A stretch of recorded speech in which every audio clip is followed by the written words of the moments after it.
point after that? No, we're just setting them up.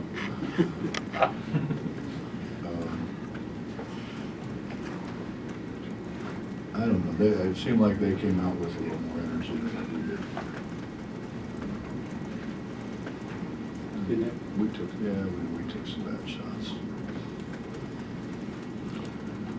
Got it turned, that's the important thing. Yeah. Turnovers, the first half you had a bunch. Second half, really cut back on that. Huge part of the offensive improvement. That was pretty much the focus at halftime, was to stop turning the ball over. I think the majority of their points in the first half came off of our turnovers, or led to.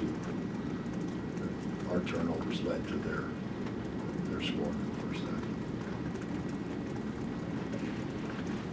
You know, kind of going off that, looking back at the first Big 12 game of the year against these guys, number of turnovers, you guys missed, I believe, 18 free throws in that game, have a lead at halftime and end up losing it. Today, 22-25 from the line, 4 turnovers second half. How much does this show your growth, you know, from that point up until this point now? We're a lot better, they're a lot better. You know, you go through this league, you better get better. Yeah, I mean, we've gotten a lot better. I think our older guys have really stepped up, and you know, and I just sit in there with, you know, with our boosters. It's new and different for everybody. You know, you can get guys out of portal. You can go get junior college guys like we went and got Jimmy Bell. You can take transfers, and you can take freshmen, and to put all of those guys together. And I wanted to take a freshman, at least a freshman, that could grow with us. And he has. This is different, you know. It's a whole lot different than what I think any of us have been used to. That being said, how impressive has the leadership job been this season by those seniors, bringing it all together, giving guys coming from different places? Well, Key's been fantastic. You know, I think Emmett was kind of stepped back a little bit, you know, having left and then come back. I think he stepped back a little bit but then as he became, I think, a little more comfortable. He was a great leader,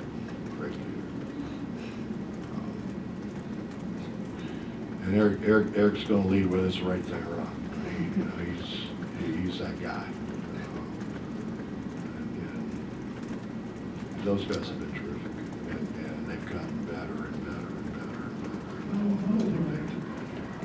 I think they've been forced to grow because of the things that we continue to put on their back. And really, you don't have any choice. You're not going to do that with freshmen. I think this is kind of the culmination of being able to put things together. Coach, when you look at what Eric Stevenson's done the last, 4 or 5 games, I think 5 games, 20-plus points,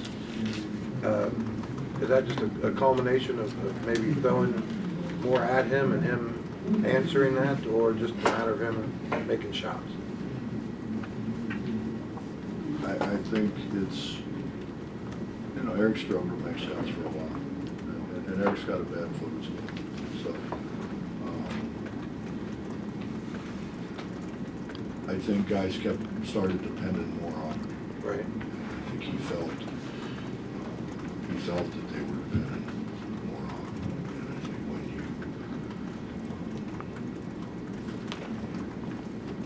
you play a little looser, I mean, you don't have a problem playing loose the way it is. Those other guys, I think, have been great encouragement to him, and as well as him to them. But I think they've helped Eric probably more than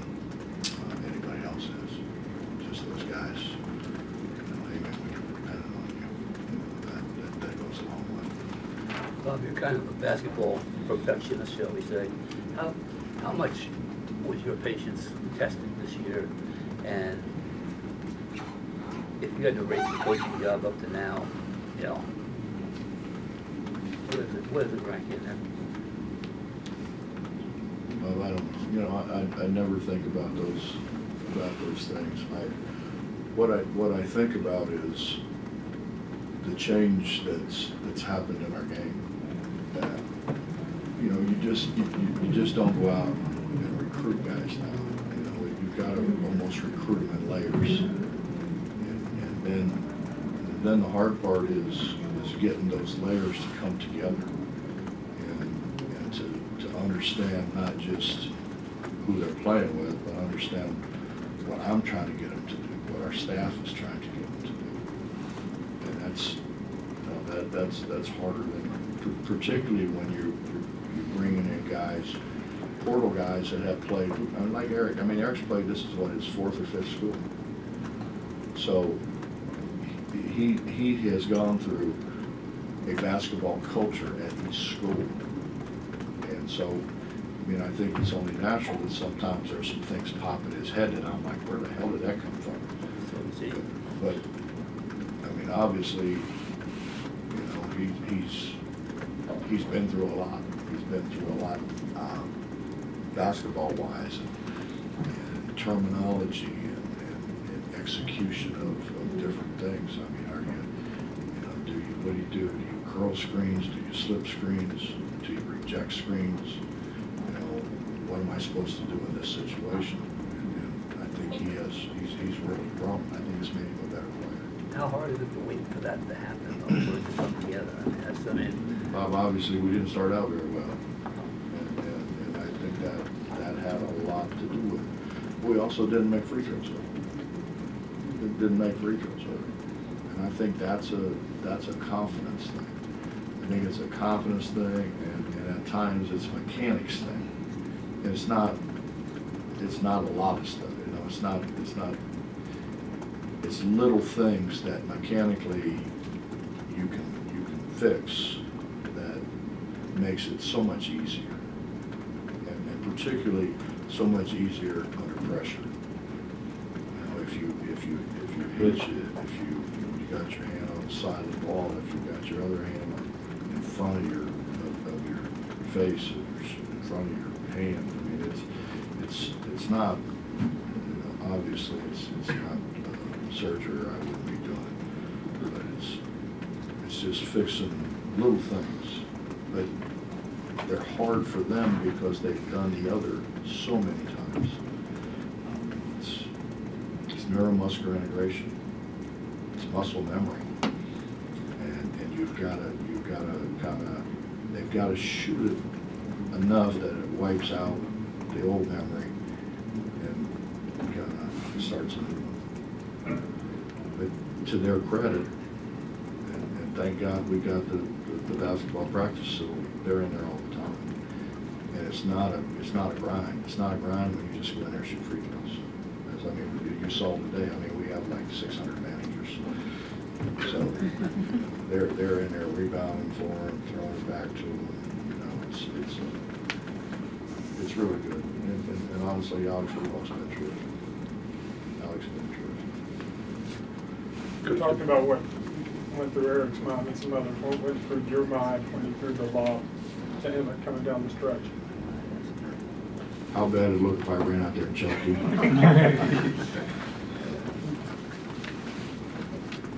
Yeah, I mean, Eric has a lot of confidence in himself, which is really a good thing, most of the time.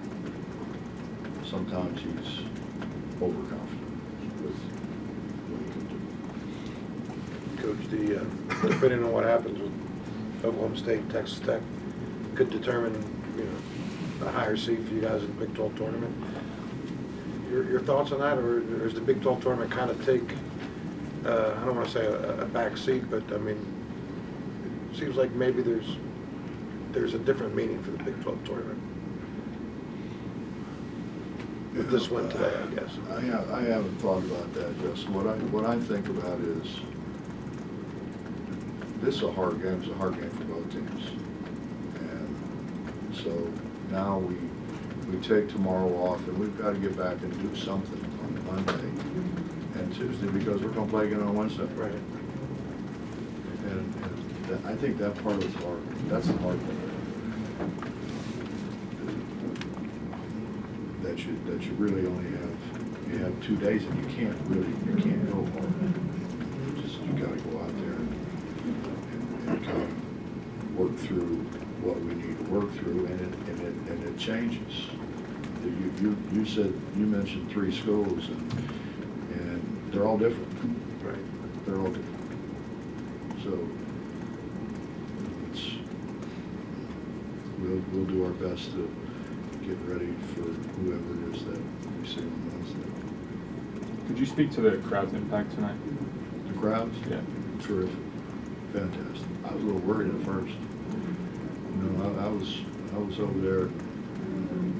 They were a little later arriving, which kind of surprised me with a 2 o'clock game. But probably traffic. Sure, a lot of it was traffic. But what a great crowd. 14,000. Great crowd. Great crowd, and I think the crowd was terrific. Our guys, I think, really responded to the crowd. Bob, a couple of years ago, you started 0-5 in the Big 12 and didn't get all the way back. This year looks pretty good. Do you see differences? I know no 2 teams are doing. You're probably pulled off what you did a couple of years ago. And, I mean, Mike, if you look at it, we should have beat Baylor here. We had 3 free throws and missed all 3 of them. We should have beat Oklahoma and Oklahoma. We had 2 free throws and missed both of them. If we make just one, in each case, we win, and all of a sudden we start out 2-0. You can say that about, sometimes it's a tie score, and you've got a transition deal, and you throw it out of bounds. You throw it at a guy's feet, or you throw it over his head. And then those are things that you go back and you spend more time on things that have already went well than you do putting new things in. As far as, I don't know, constitution of players or the roster, is there something about this group that they're more advanced, more mature? Do they relearn those lessons better? Quicker? Well, I think we had 6 guys walk tonight, right? Something like that, so that's a lot of experience. It's just a matter of getting them to understand, playing together, what each one of those 6 can do. Why we go to this guy in this situation, that guy in that situation, why we ask guys to do some things that sometimes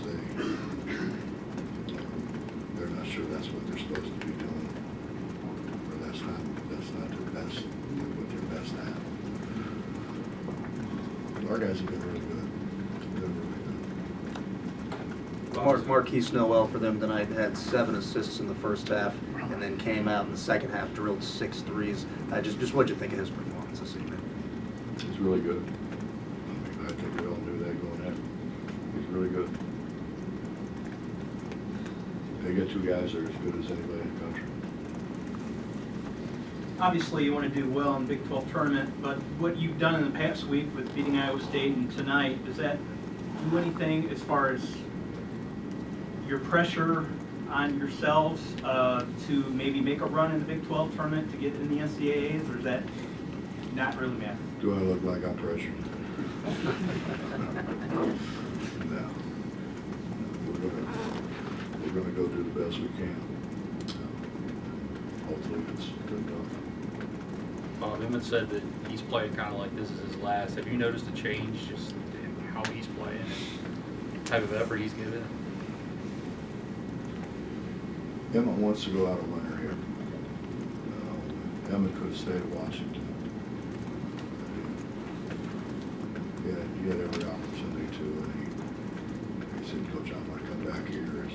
Can I come back? I'm like, yeah, you can come back. His sister and he came in here together.